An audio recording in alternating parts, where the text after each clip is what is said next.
Revanth Reddy Telangana CM అయ్యాక ఏపీలో ఏం జరగబోతుంది అనే ప్రశ్న తలెత్తుతోంది. ముఖ్యంగా మరో 4 నెలల్లో ఏపీలో జరిగే ఎన్నికలపై రేవంత్ రెడ్డి ప్రభావం ఎలా ఉండబోతుంది అనే చర్చ జరుగుతోంది. ఎందుకంటే గతంలో టీడీపీలో పనిచేసిన ఆయన నేపథ్యం, చంద్రబాబు శిష్యుడిగా ఎదిగిన వైనం, ఆయనతో ఉన్న సంబంధాలు, ఏపీ సీఎం వైఎస్ జగన్ సామాజిక వర్గమైన ఆయనకు బద్ద విరోధి కావడం వంటి పరిణామాల్లో రేవంత్ రెడ్డి తెలంగాణ సీఎం అయ్యాక ఏం చేయబోతున్నారు అనే చర్చ సాగుతోంది. ఇప్పటికే తెలంగాణ ఎన్నికల్లో హైదరాబాద్ మినహా మిగిలిన ప్రాంతాల్లో ఏపీ సెటిలర్లు, ముఖ్యంగా టీడీపీ సానుభూతి పరులంతా కాంగ్రెస్ పార్టీకే ఓటేశారు. అంతేకాదు, కాంగ్రెస్ గెలిచాక గాంధీ భవన్ లో కాంగ్రెస్ జెండాలతో పాటు పసుపు జెండాలు కనిపించాయి. ఎన్నికల ప్రచారంలోనూ చాలా చోట్ల ఇదే పరిస్థితి. చంద్రబాబు చెప్పారో లేదో తెలీదు కానీ తెలంగాణ ఎన్నికల్లో పోటీ చేయని టీడీపీ నేతలంతా కాంగ్రెస్ కి మద్దతుగా రంగంలోకి దిగడమే కాకుండా ఓట్లు కూడా వేయించారు. ఇప్పుడు కాంగ్రెస్ గెలవడంతో ఇప్పుడు వారంతా ఏపీ ఎన్నికలపై ఫోకస్ పెట్టినట్టు తెలుస్తోంది. దీంతో ఏపీలో అధికార వైసీపీ కూడా అప్రమత్తమైంది. ముఖ్యంగా కూకట్పల్లిలో శిబిరాలు ఏర్పాటు చేసి మరి ఏపీలో ఓటర్లుగా నమోదు చేస్తున్న తీరుపై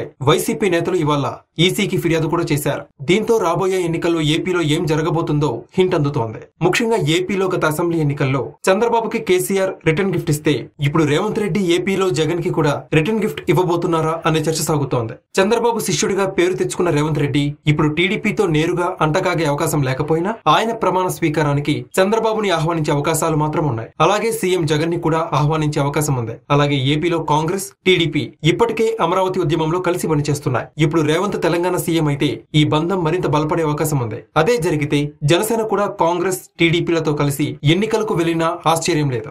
ఎలాగో దక్షిణాదిన బీజేపీ ప్రభావం తగ్గిందని తేలిపోయింది. ఈ పరిణామాలన్నీ అంతిమంగా వైసీపీని కలవరపెడుతున్నట్టు తెలుస్తోంది.